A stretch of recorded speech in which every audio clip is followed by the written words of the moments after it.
औसत। आज हम औसत का तीसरा पार्ट देखेंगे।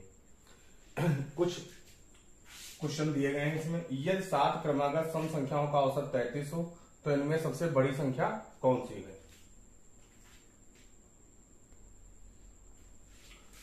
अब यहां पर क्या है, अभी तक के क्वेश्चनों में हमें ये पता होता था कि यहां से यहां तक संख्याएं दी गई, इनका औसत क्या होगा। और अब की क्वेश्चन में 7 क्रमागत संख्याएं, इनका औसत ही हमें पता है। तो कह रहा इनमें से सबसे बड़ी संख्या कौन सी होगी। तो अब सबसे पहले हम क्या लिखेंगे, 7 क्रमागत संख्याएं। तो 7 संख्याएं क्या लेने, ए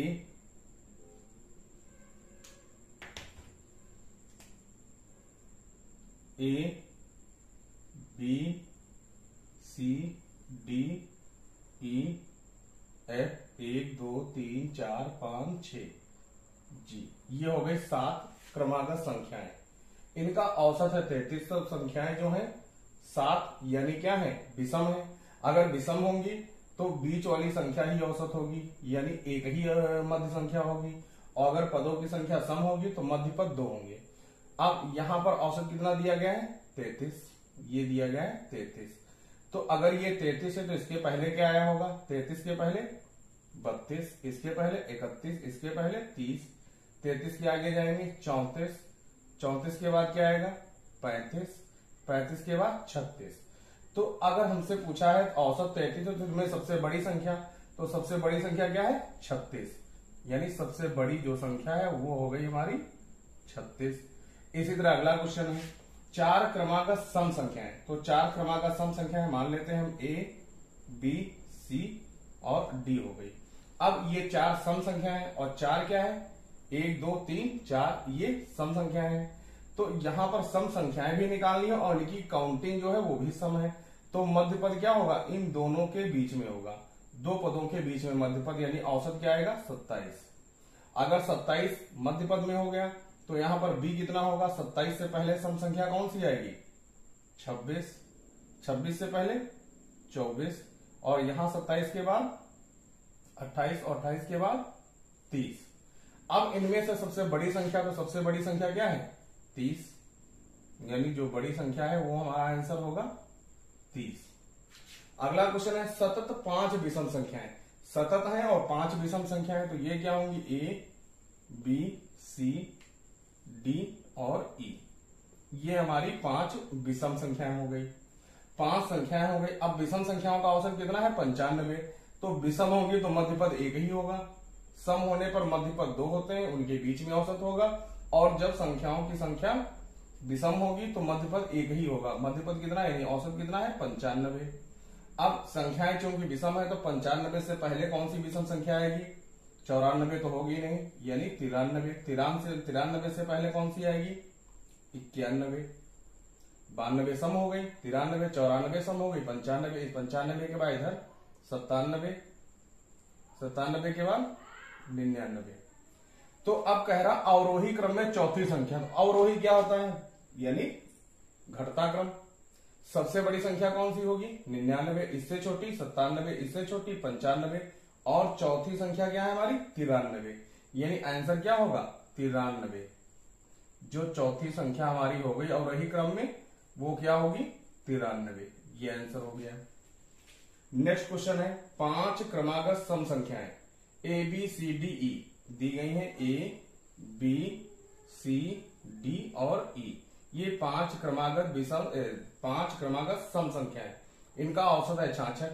तो औसत क्या होगा मध्य में होगा, क्योंकि काउंटिंग कितनी है 5 की, जो कि विषम है, तो मध्य पद एक ही होगा, कितना है 66।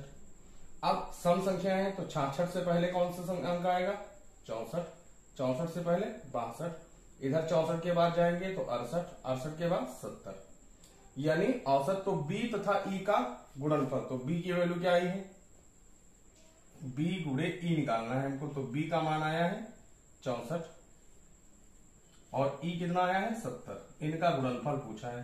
तो एक 0 लगा लो, 7 चक्कू 28 के 8, सचल 42, 42 और ये 0 आया, 7 चक्कू 28 के 8, हाई चले 2, सचल 42, 42 और 2 44, यानी 44 80 हमारा आंसर हो गया। अगला क्वेश्चन है, यदि 8 अनुक्रमिक सम संख्याओं का औसत 93 है तो उनमें वृहत्तम संख्या क्या होगी? वृहत्तम यानी सबसे बड़ी संख्या। तो पहले हम 8 अनुक्रमिक संख्याओं का मतलब 8 के यानी एक क्रम से आने वाली संख्याएं। तो 8 क्रमिक संख्याएं हम लेते हैं।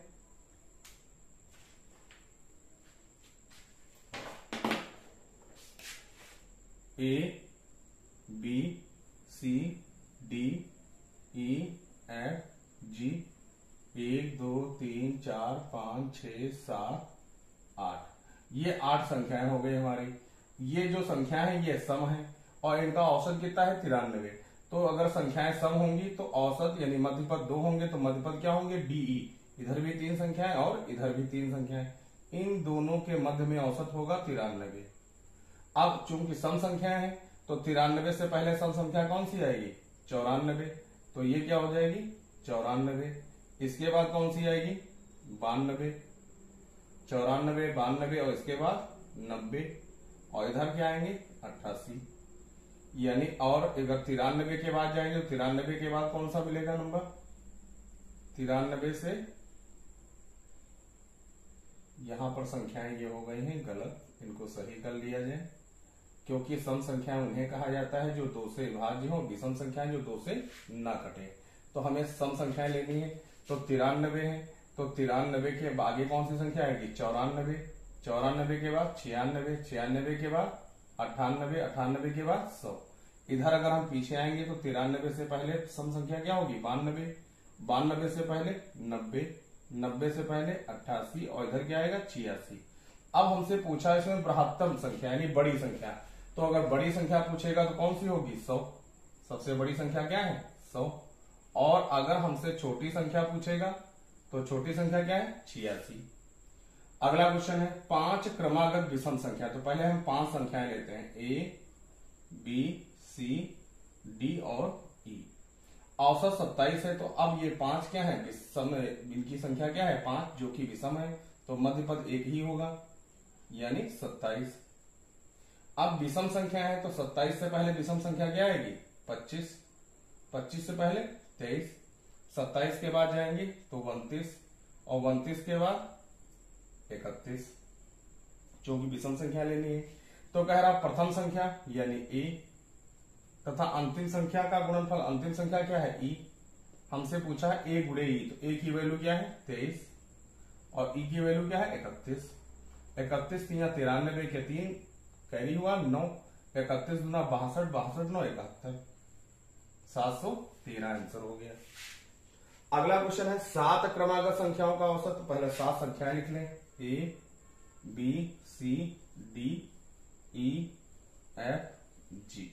1 2 3 4 5 6 7। अब 7 क्रमागत संख्याओं का औसत कितना है? 20। अब इनकी संख्या चूंकि विषम है तो औसत तो 1 ही होगा, मध्यपद 1 ही आएगा, कितना है? 20। अब 3 इधर संख्या छूटी, 3 इधर बीच में हो गया ये 20। अब ये तो बताया नहीं है सम या विषम। अगर सम बताता तो हम 2 से विभाज्य वाली संख्या लिखते, विषम बताता जो 2 से ना कटे। अब इसने कहा है क्रमागत, तो 20 से पहले कौन सी होगी? 21। इसके पहले 20, इसके पहले 19 और इधर जाएंगे 20 के बाद, फिर उल्टा हो गया यहां पर, 20 के बाद जाएंगे तो मिलेगा 21, 21 के बाद 22, 22 के बाद 23 और अगर 20 के पहले आएंगे तो यहां मिलेगा 19, 18 और 17। क्रमागत संख्याओं का औसत 20। इनमें से सबसे बड़ी संख्या, तो सबसे बड़ी संख्या कौन सी है? 23। ये हो गया हमारा आंसर। जब क्रम से रखना है तो 20 के आगे बड़ी संख्या और 20 से पहले छोटी संख्या है।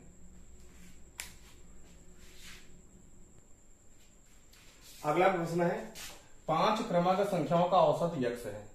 यदि अगली 2 संख्याएं मिला ली जाएं तो औसत में क्या परिवर्तन होगा? तो पहले 5 संख्याएं लेते हैं, ए बी सी डी ई।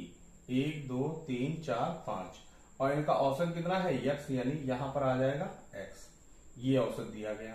कह रहा अगली 2 संख्याएं मिला ली जाए, तो मान लिया e के बाद 2 संख्या मिला ली, एक f हो गई और g हो गई। तो अगर fg बढ़ेगी तो संख्याएं कितनी हो जाएंगी? 1 2 3 4 5 6 7। अगर 7 होगी तो अब की औसत क्या हो जाएगा? d पर आ जाएगा, यानी c से d जाने में कितना बढ़ा? 1 की वृद्धि हो गई। तो अगर औसत में क्या परिवर्तन आएगा, क्या लिखेंगे, 1 की वृद्धि होगी। औसत में क्या होगा, औसत में 1 की वृद्धि होगी, क्योंकि पहले औसत क्या था, 5 संख्याओं का था, तब यक्ष था। जब 2 संख्याएं बढ़ेंगी तो टोटल संख्या हो गई 7, तो औसत कहां पर पहुंच जाएगा, डी से। तो सी से डी पर जाने के लिए कितना यानी इंक्रीज हुआ है, कितना बढ़ा है, इसमें 1 बढ़ा है, तो यक्ष से x+1 हो गया। तो यानी औसत में 1 की वृद्धि हो जाएगी।